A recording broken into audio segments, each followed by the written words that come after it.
I'd like to explain to you why communism doesn't work. You may think you know the answer, but it's surprising how often people get this wrong. Even people who should know better, even economists, sometimes get this wrong of why communism doesn't work. And I'm going to explain to you how it's related to sports betting and how you can use um, the information embedded in the sportsbook's pricing to actually make money sports betting and how that's related to the reason why communism doesn't work. Now, I'm an econ major, so this is something that's very close to my heart, and I love studying things like this about different economic systems and what works and what doesn't, and why some systems might work better than other systems. And if I do remember in my first economics class that I ever took, which was in high school, I remember reading in the economics textbook that the reason why communism doesn't work is because the workers have no incentive to work extra hard, to be extra productive, because they're all going to get paid the same regardless. And this may sound good on the surface. And if you don't really look into it, it may sound like a legitimate reason as to why communism doesn't work or how it's inferior to capitalism. But the fact of the matter is that under a communist regime, if you're not productive, if you're not earning your fair share, you get sent to the gulag, you get sent to the firing squad. So absolutely, workers under a communist system have an incentive to work hard, perhaps even harder than they do under a capitalist system.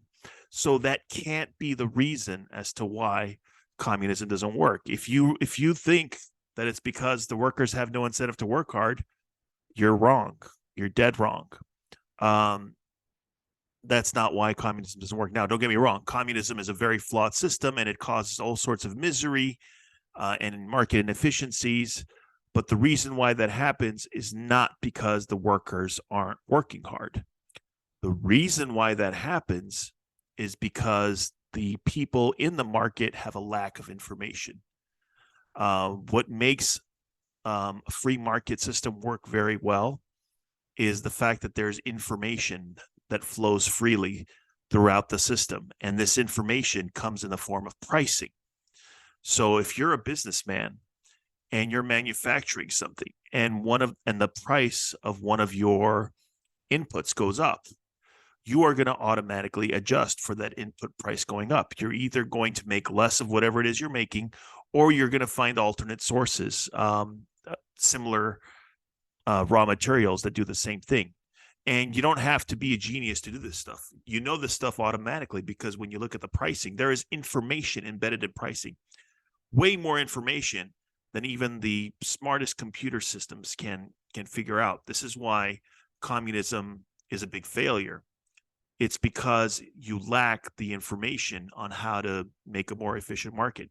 The pricing is set by the government, and because the pricing is set by the government workers and bureaucrats don't know what the correct price should be. Only the market can determine what the correct price is. And if you don't let the market determine that price, if it's set by somebody in the Politburo, they may get it wrong. And more often than not, they did get it wrong, which is why you had great inefficiencies, great shortages, great surpluses, where too much of some stuff was made and too little of something else was made because that pricing information was missing. Now, what does this have to do with sports betting? Well, when I first heard about OddsJam and how you're able to find profitable bets just by looking at the pricing in the market and finding discrepancies in the pricing, it immediately made sense to me because I related it to my economic studies, where I knew that embedded in the pricing, in the odds, which is the pricing of a sports bet, is information that's better than the smartest, ESPN analyst, the smartest, YouTube analyst, the smartest sports guru. All that stuff is going to be inferior to the pricing embedded in a market. Now, there is one caveat to that. The market does have to be liquid. If it's an illiquid market, the pricing isn't going to give you good information, which is why a lot of times people ask me if I bet, oh, do you bet that weird prop bet on how long the national anthem is going to be, or what's the first song that Rihanna is going to sing? And I always say, no, I don't normally bet those because those aren't liquid markets. You can't get accurate pricing information on stuff like that. Those are mostly done just as a gimmick, as a way to promote the sports book. It's not a real serious market. If someone shows up and tries to drop a $50,000 bet on what they think Rihanna's first song is going to be, the sports book's not going to take that bet. They're going to limit your bet to some small amount, a few $100s possibly. So it has to be a liquid market where the participants are able to bet it back and forth, which will give you a more accurate model as to what the percentages are, as to what the outcome of that game is going to be based on totals or player props or the outcome of the game, the winner or the loser. So this is why pricing is so valuable, and why using something like OddsJam is so valuable. It's even more valuable than having the smartest football analyst, having the smartest, NBA analyst, having the best model. The best model is still a model. It could give you a prediction, but it's not going to be as good as all the information in the market that is embedded into the odds of the sports books. So you don't need to listen to sports talk radio and figure out, whether LeBron is playing tonight against the Warriors or not, because all that information is already embedded in the pricing. All that information is already embedded in the odds of the game. That stuff is all done for you. You don't have to do that work. You, as a sports bettor, have one advantage over the sports book. The sports book has an advantage over you because they set the lines and they juice the lines, and they have better models than you. They have better ways of predicting outcomes than you. They have more resources, and they can change their odds based on the action that comes in. Your advantage as a player over the sports book is that you don't have to bet. You can sit back, and the sportsbook will put up thousands, sometimes millions of different bets, and you don't have to take any of them. You can just sit back and wait and wait and wait and find a mispriced line when it pops up and jump on it. The sportsbook has to put up 1 million lines. You only have to bet maybe 20 bets, maybe 30, maybe 50 bets a day based on how mispriced the line is. So you can use this economic principle to take advantage, is that there is information embedded in pricing. This is a cornerstone of Austrian economic theory. So if you've never heard of Austrian economics, I definitely recommend you look into it. It is a very good economic theory, and one that runs counter to a lot of other economic theories.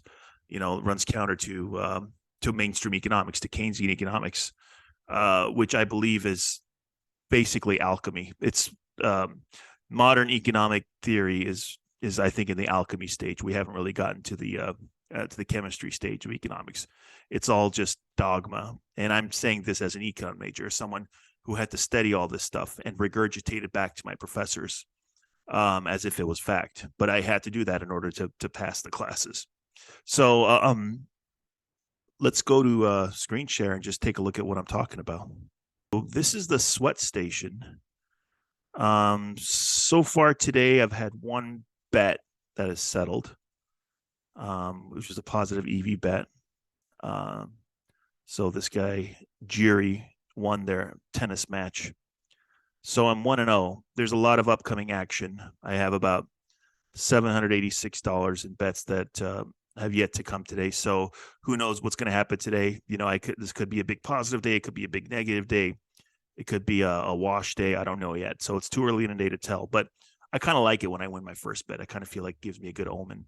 So we'll see if that trend continues. But let's go to the positive EV page where we can find bets using the principles that I just talked about.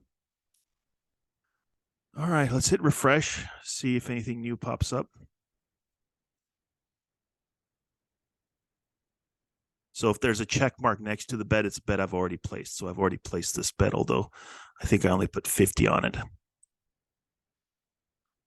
So this is a player prop on Bovada.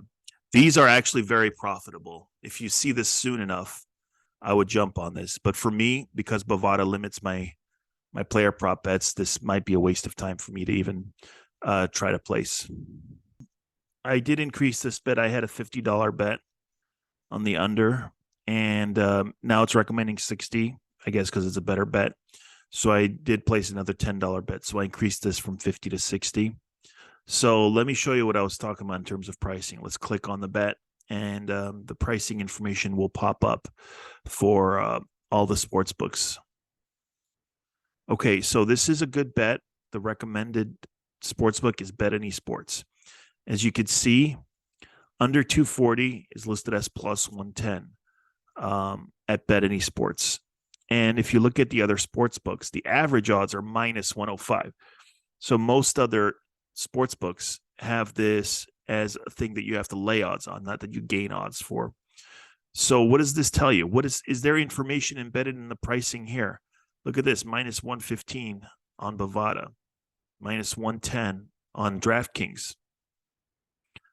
A few of them are plus, but they're very low. No one's close to plus 110. Just Bet Any Sports. So what does that tell you? Is there information in this embedded in this pricing? It tells me one of two things. It tells me either Bet Any Sports has a model that is way better than everyone else, or Bet Any Sports is price is out of whack compared to the market. So to me, this is just like if you were to buy Bitcoin and Bitcoin is priced lower at one exchange, but it was higher at every other exchange. So that would tell you something. That would tell you that most likely that exchange that is pricing Bitcoin lower, it's mispriced. So if you're going to buy Bitcoin, might as well buy it at the exchange that has a lower price. So this is what you are getting when you use a tool like OddsJam. You're getting this really, really good information, this pricing information that is invaluable. This is going to make you smarter than the smartest analyst on TV. This will make you smarter than the smartest sports betting guru who's trying to scam you and sell you picks. You're going to be smarter than that person just by following these principles of just looking at the market and letting the market determine what bet you're supposed to make. I was talking about this player prop here on Bovada. Bovada has really pissed me off lately. They are limiting my NHL player props to about 60 cents a bet. And it just ticks me off to no end. Luckily, they let me bet $12.50 on this bet. It's the recommended bet size was $35. There's no way Bovada is going to let me bet $35 on a player prop because Bovada sucks at pricing player props, and they know it, and they know they suck at this. And one of the reasons why they suck at pricing player props is because they limit the action of anyone who knows what they're doing.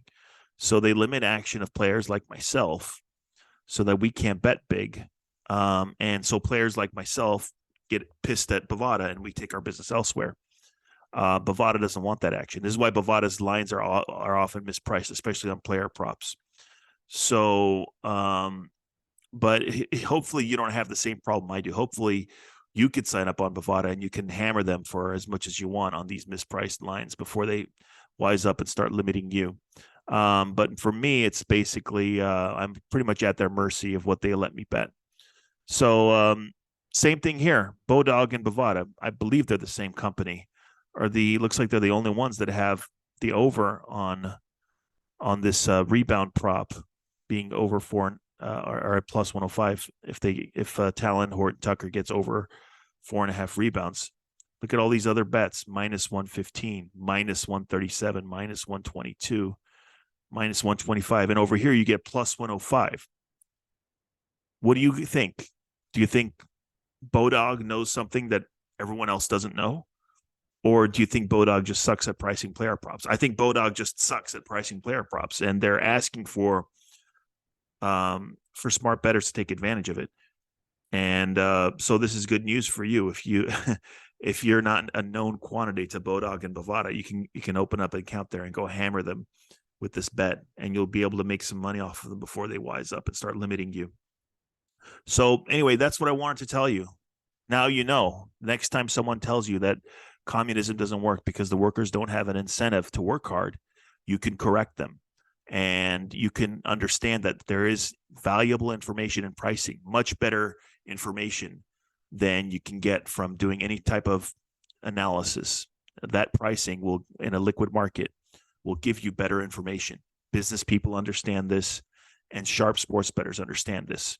So subscribe for more, and thanks for watching, and I'll see you at the top.